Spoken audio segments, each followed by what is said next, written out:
Time now for TMZ, the 30-mile zone. Here's where we get you caught up on everything that's going on around the world, pretty much in the celebrity sphere. We're going to go ahead and bring in right now our good buddy Anakin to chat with him. Anakin, are you locked and loaded, ready to roll? Howdy, yes I am. Are you? Well, yeah, here we go. I mean, we got to do this. So you always bring the hot topics. So thanks for coming on the big show to talk to us. Let's get to it right away. We're going to be talking about Luigi Mangione and then, of course, the Knicks. But let's talk about Luigi.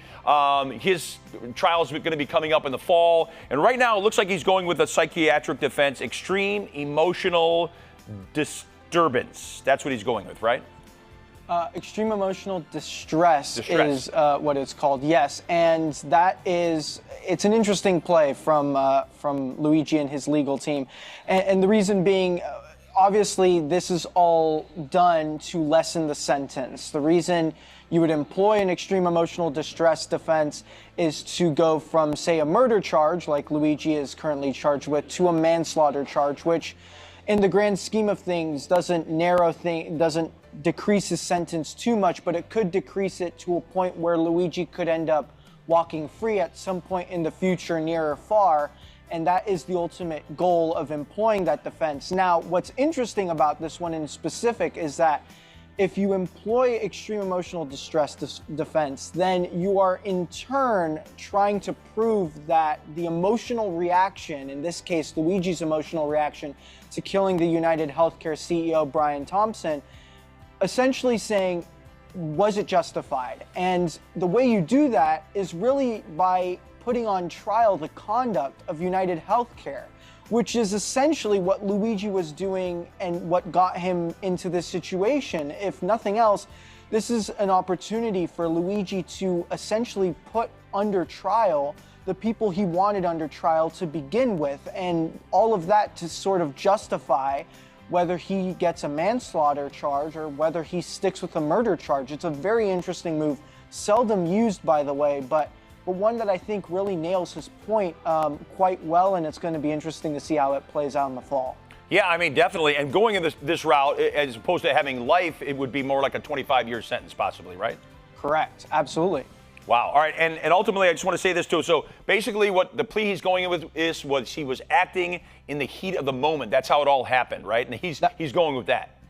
That's exactly right. Essentially, what I mean by looking at the conduct of UnitedHealthcare is essentially, was UnitedHealthcare really putting so much pressure on Luigi that Luigi felt at a certain point, his emotions felt that he had no choice but to act in the way he did, that ultimately ended in the murder of UnitedHealthcare CEO Brian Thompson. That's the ultimate question, and that is exactly what they're trying to do.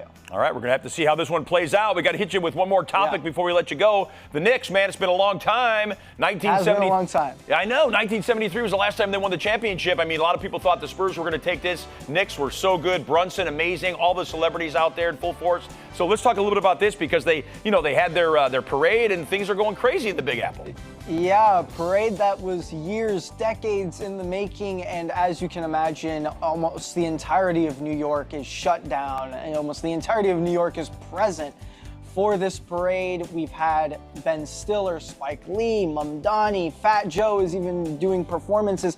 All of the people you saw out there in Celebrity Row throughout the NBA playoffs for the Knicks are present for this huge parade in honor of the Knicks finally breaking that 53-year losing streak and actually coming back to glory.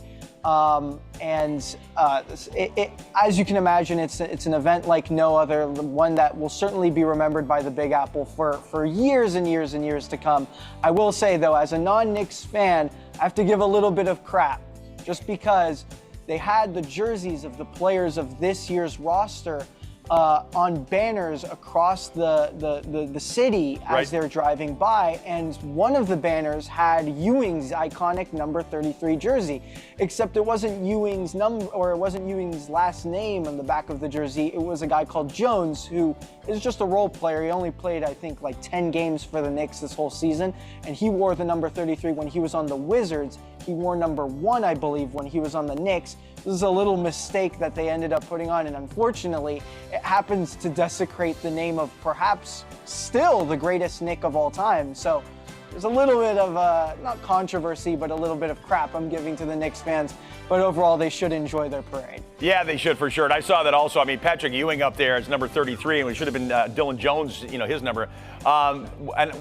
Two more quick things. Mariska Hargitay, I thought she was a member of the Knicks. At any moment, I thought that Brown was going to put her in and start playing. She was all over the place. I know she's friends with Brunson. Well, yeah, she is friends with Brunson. I don't know that I've seen her. I imagine she's at the parade. I just haven't seen photos or videos of her at the parade. That's probably on me.